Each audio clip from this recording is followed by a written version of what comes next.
Buenos días a todos y a todas. Gracias por acompañarnos a una nueva sesión de webinar de 5G Américas. Hoy abordaremos el tema Telecomunicaciones en México, actuar hoy por el país del mañana. Nuestra conferencista invitada es Loreli Ochoa. A continuación, leeré brevemente su perfil. Loreli Ochoa es coordinadora de análisis cuantitativo y de desarrollo de investigaciones académicas del Centro de Estudios del Instituto Federal de Telecomunicaciones, IFT. Ella cuenta con más de 15 años de experiencia profesional.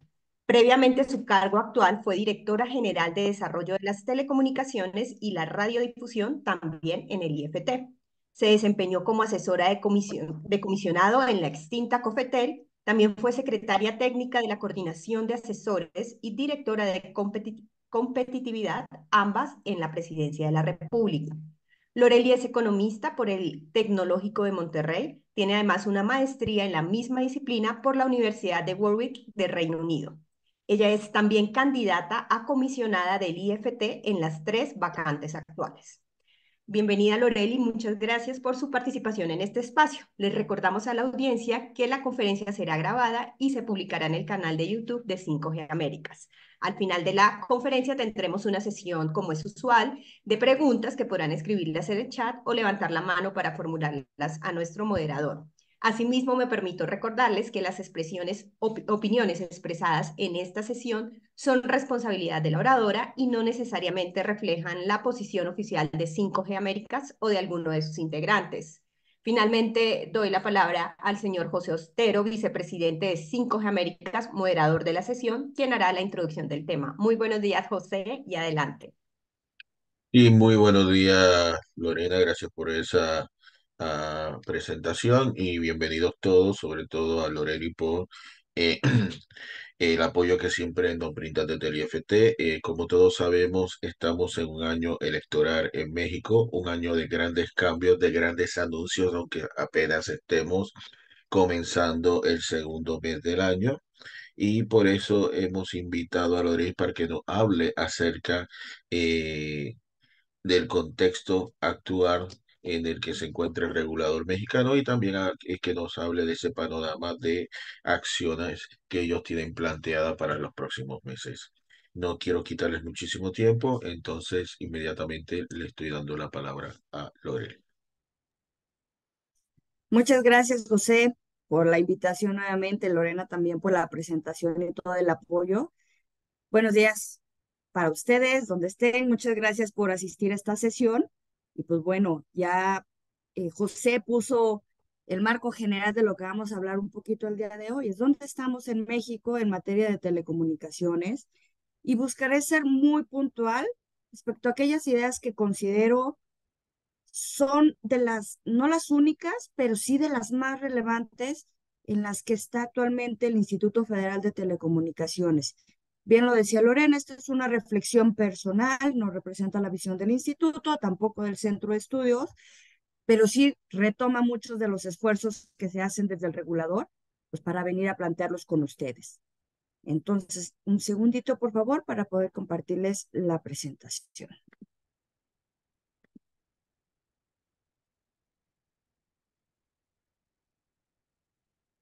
Bueno, de entrada, ¿por qué pensé en este título, Telecomunicaciones de México, actuar hoy por el país de mañana? Bueno, porque en México el regulador autónomo, como existe el día de hoy, cumple 10 años, acaba de cumplir a finales del año pasado sus primeros 10 años, su primera década, y los retos que se enfrentaron desde su creación a los retos que se enfrentan el día de hoy, unos prevalecen y otros han cambiado, y es importante que hoy cada día se tomen las decisiones adecuadas para poder pues dar los resultados que se esperan de un regulador autónomo como lo es el IFT.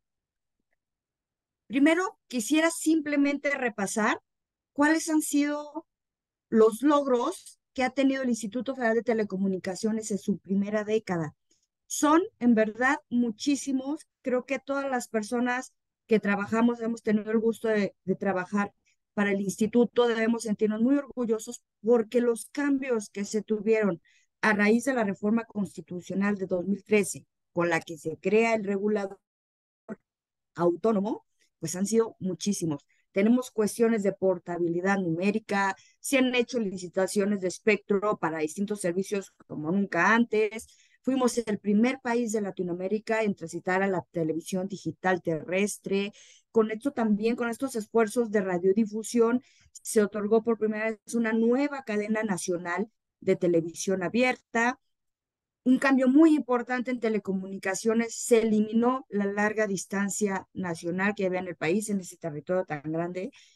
Se otorgaron cerca de 1,500 concesiones de telecomunicaciones, poco más de 1,000 para radiodifusión. Y pues bueno, se creó con la reforma esta figura de agente económico preponderante, que en general o para todos los países son los incumbentes, que tienen un poder muy particular en los mercados y que pueden determinar cómo se está dando esta dinámica de precios y de cantidades en la oferta para los usuarios. Pues bueno, esto fue uno de los grandes avances, ¿no?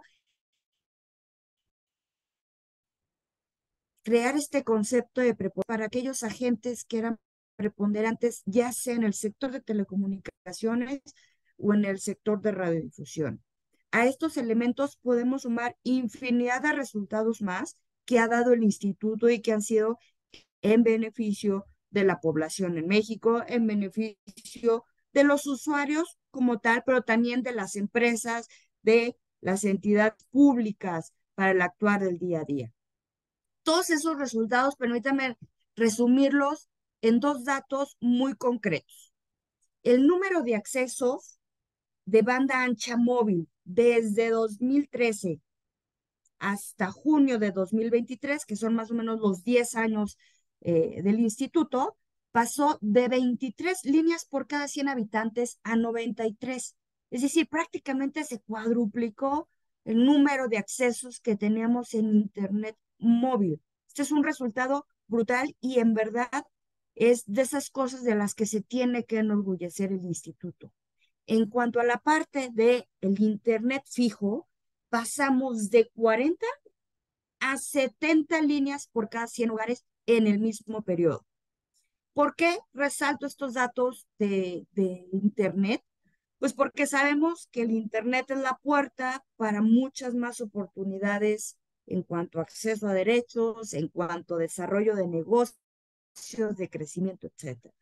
En la medida en la que la población está conectada y también las empresas grandes, las pequeñas, las medianas, todo el mundo, pues bueno, vamos a poder aprovechar mucho más esta era de la conectividad. Eso ustedes muy bien lo saben.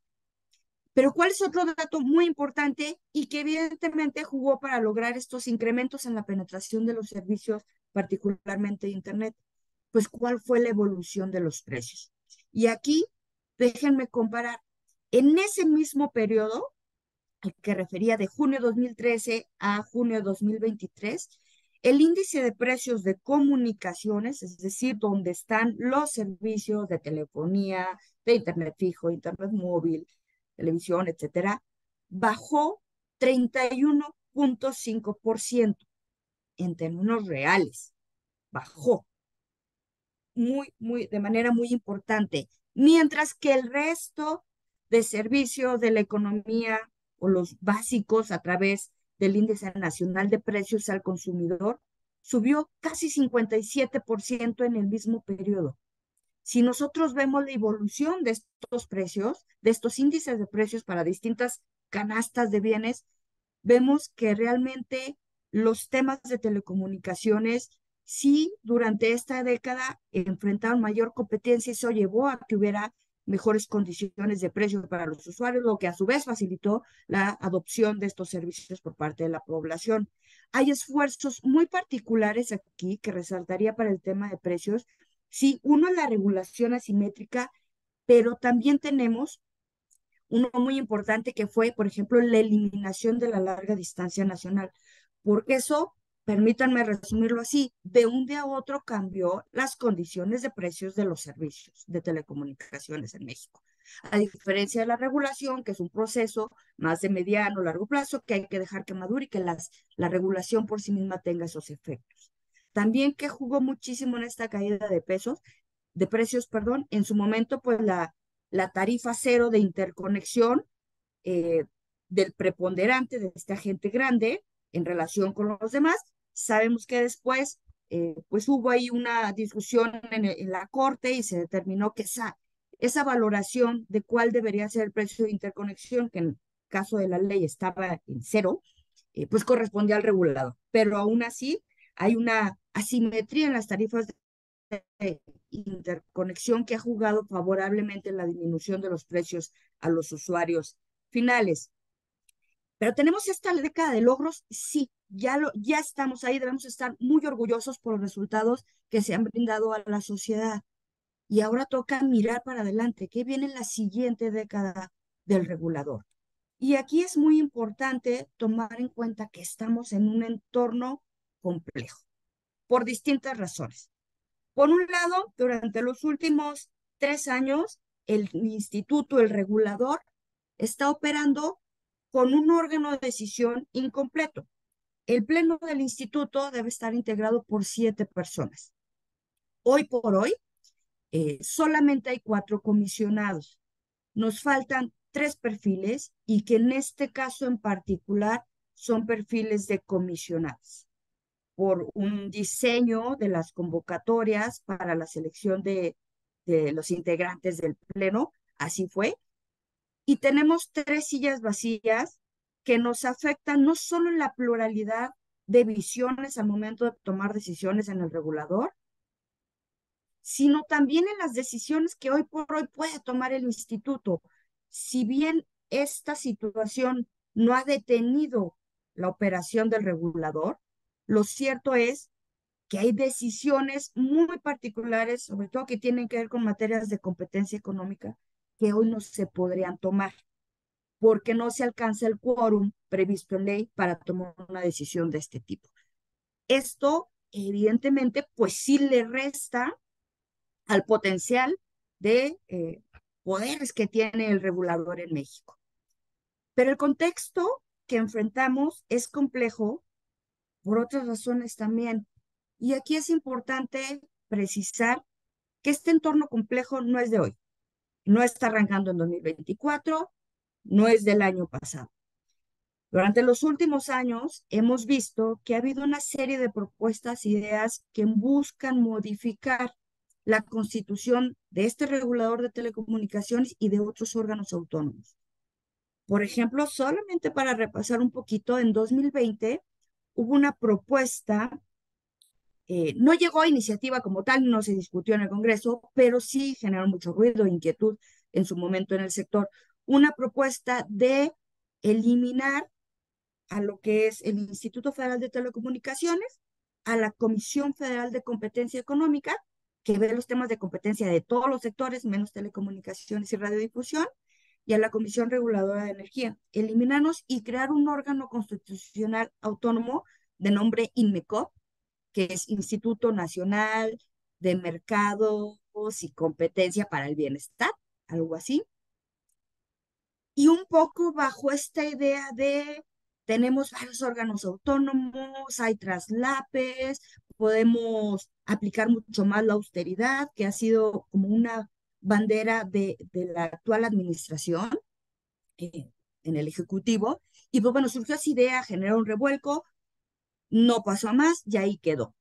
Pero lo que hemos visto también es que de 2021 a 2023 ha habido varias manifestaciones públicas, particularmente del Ejecutivo, en el que se cuestiona la utilidad de los reguladores o de órganos constitucionales autónomos, entre ellos el IFT. En estas diversas manifestaciones, si bien han quedado en eso, sí traen ruido y sí meten estabilidad, en mi opinión, a cómo está operando el sector. No solo por la parte del instituto por sí mismo, sino también de todas aquellas empresas que participan en el sector y que saben que pues hay decisiones que corresponden al regulador y que si eso cambia, pues también su toma de decisiones viene de una forma distinta. ¿Dónde estamos hoy, ahora sí, en 2024? Pues estamos muy a la espera de unas iniciativas que anunció el Ejecutivo Federal que presentará el próximo lunes 5 de febrero. Entre ellas, lo que se ha dicho más o menos en medios es que son iniciativas igual para extinguir órganos constitucionales autónomos, entre ellos el instituto, Y pues bueno, pero ahora sí parece ser que es una iniciativa que va un poquito más para allá. No solamente es el IFT, también está la Comisión de Competencia, también está el Instituto de Transparencia, está el Instituto Electoral, eh, y hay distintos esfuerzos. Es importante aquí resaltar, pues de nueva cuenta, esto le pega un poco a la estabilidad del regulador.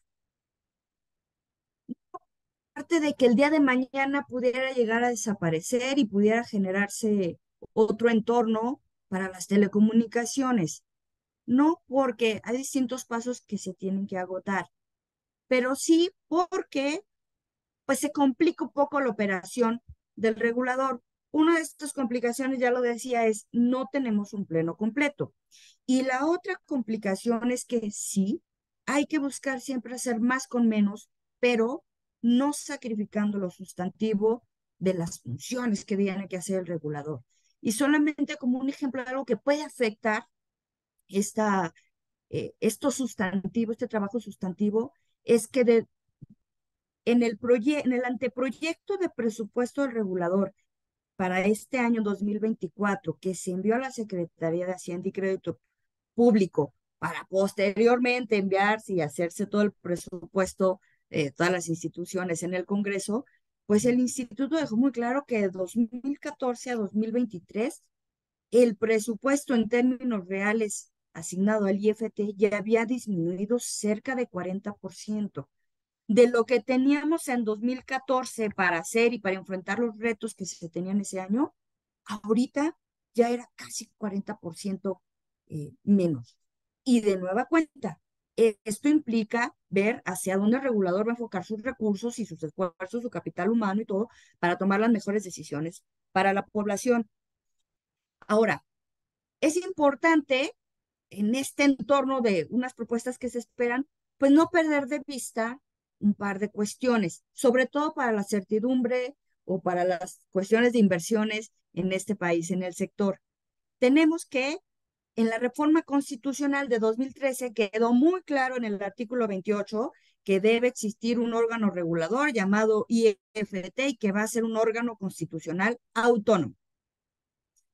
Y por si no fuera suficiente, tenemos que un proceso para reformar la Constitución no es, no es algo que sucede de un día para otro. Para reformar la Constitución en nuestro país requerimos que esa propuesta de reforma sea aprobada por ambas cámaras, o sea, por diputados y por senadores, por 2/3 de los presentes. Y que además se vaya a las legislaturas locales y sea aprobado por la mitad de las legislaturas más uno, al menos, es decir, por 17 congresos locales. Esto simplemente en proceso pues, tomaría su tiempo, ¿no? Como ya lo mencionaba José, tenemos un año electoral, en septiembre vamos a dar una recomposición del Congreso y todo esto puede funcionar de una forma u otra. Pero tenemos otro elemento importante para la certidumbre, el Tratado de México, Estados Unidos y Canadá, donde en su capítulo 18, que es el de telecomunicaciones, tiene varias previsiones, entre ellas que los estados que firmantes de este acuerdo, pues tienen que tener órganos reguladores independientes. Y en el caso particular, independiente le hace de la influencia de otros operadores o de atender a intereses que no, que no sean los adecuados.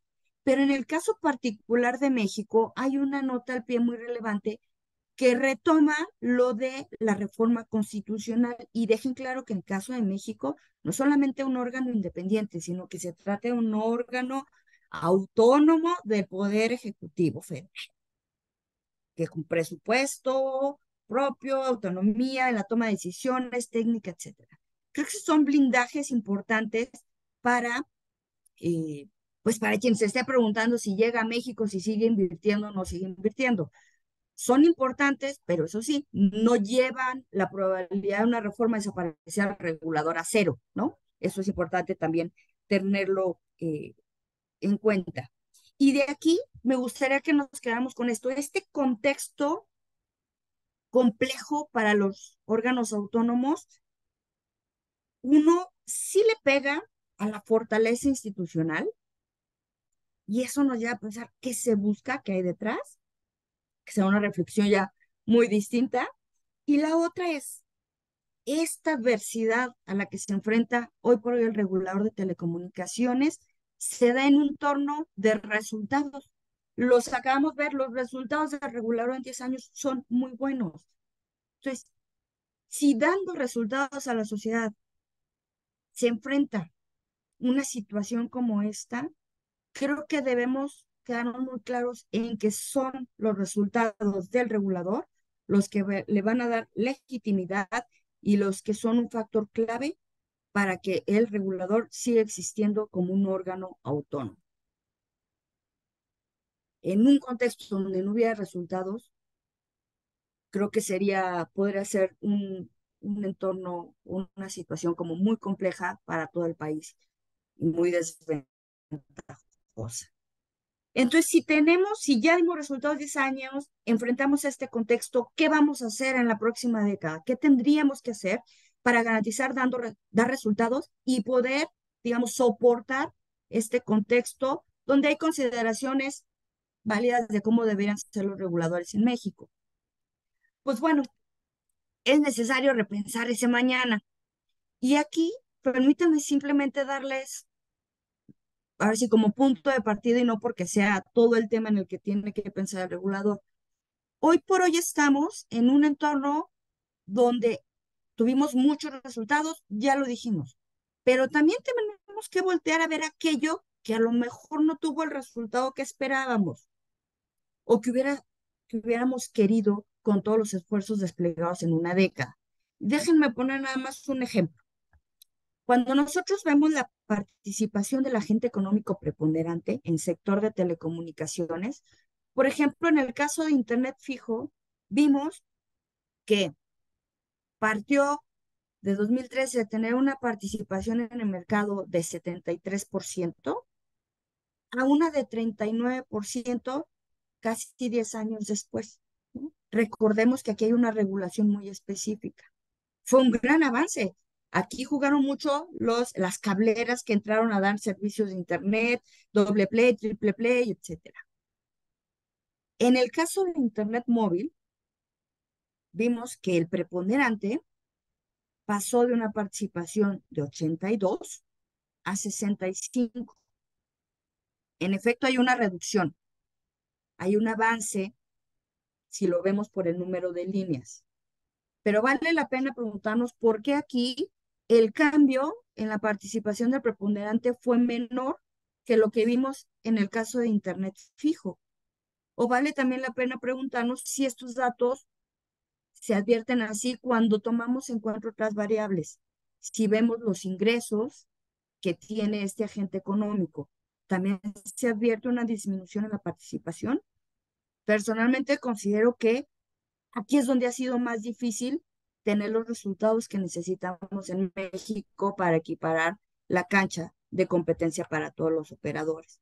Y este es un ejemplo, pero podemos hablar de si aumentó la penetración de los servicios a nivel nacional, pero si nos vamos a ver en los distintos municipios o localidades del país, tenemos disparidades muy grandes, tanto en la cobertura de las redes para brindar los servicios, como en la posibilidad de los hogares mismos de adquirirlos.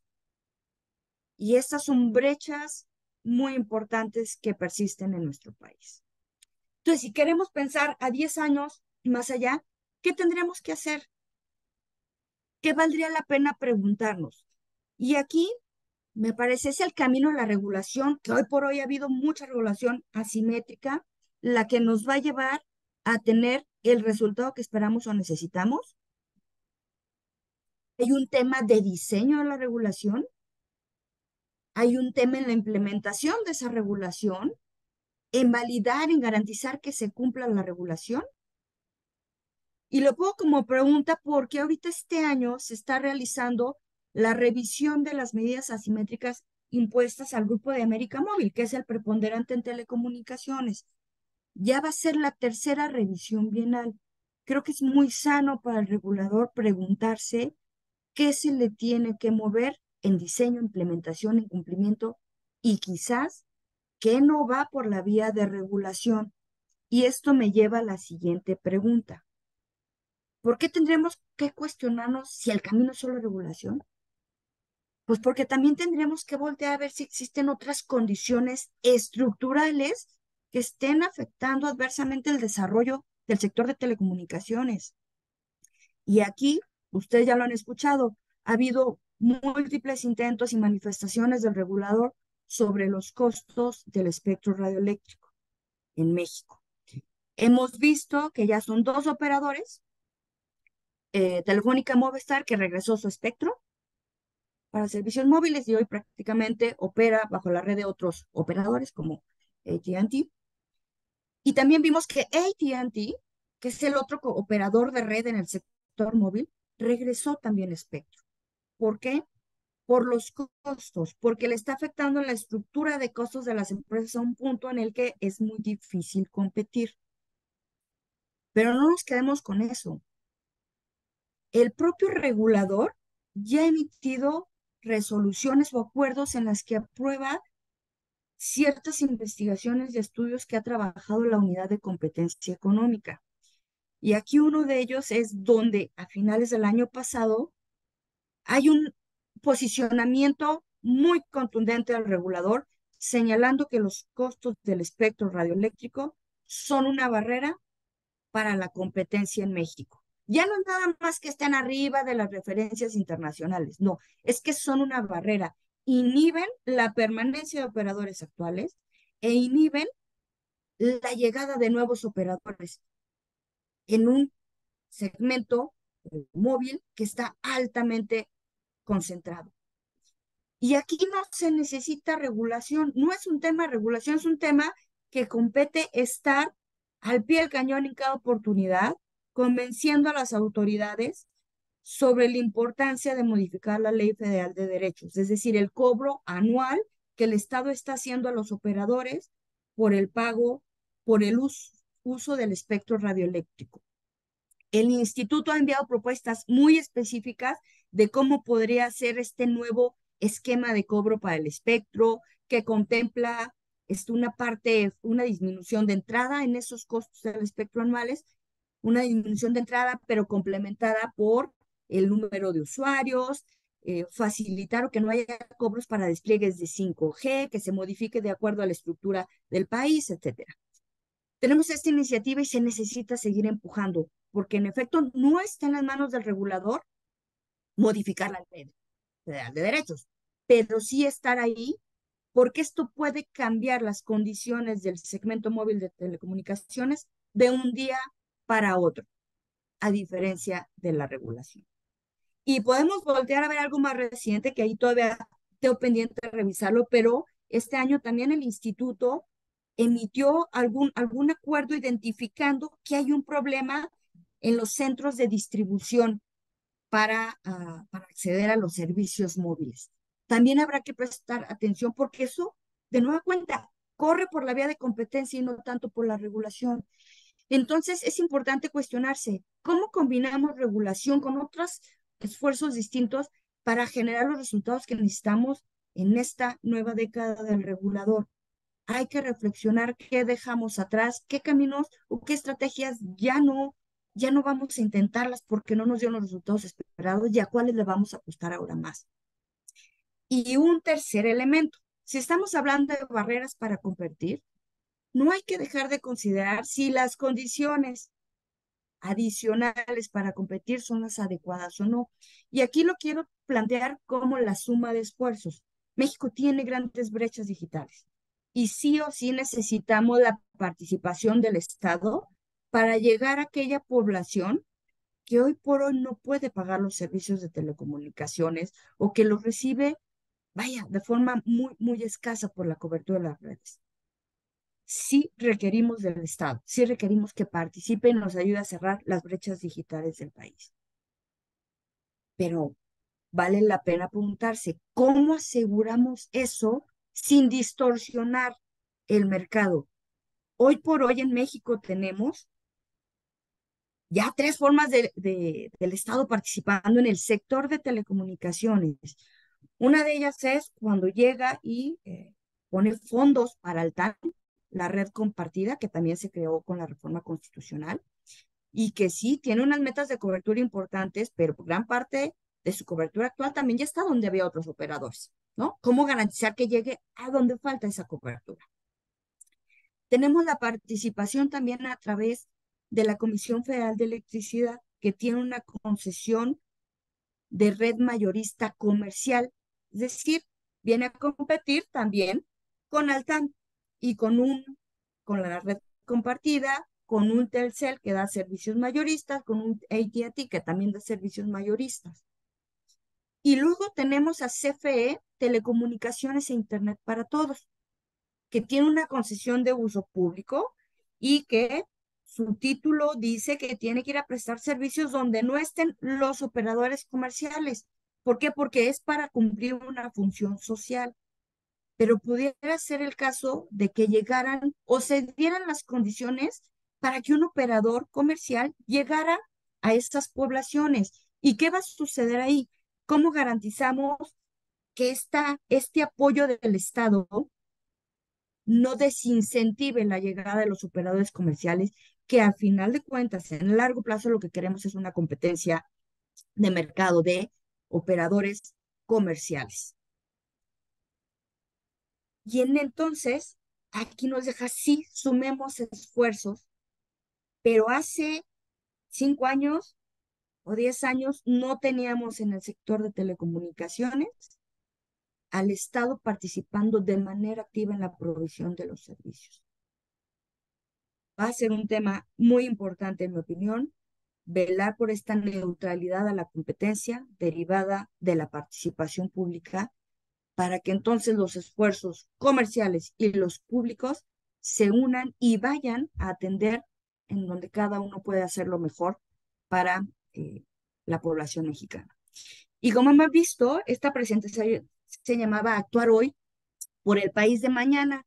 Y no vine a traer ideas específicas sobre cómo llegar ese mañana.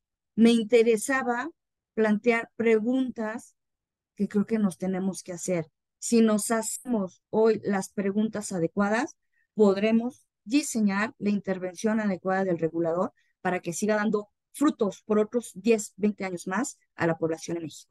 Y sería todo. Muchas gracias. Muchísimas gracias, Loreli, por una muy interesante presentación.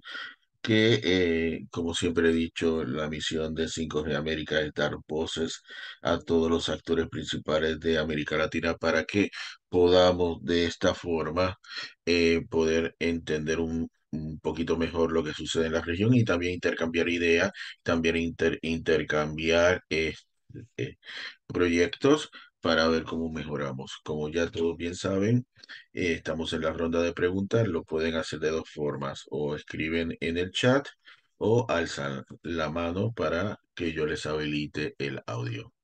A ver quién tiene la primera pregunta.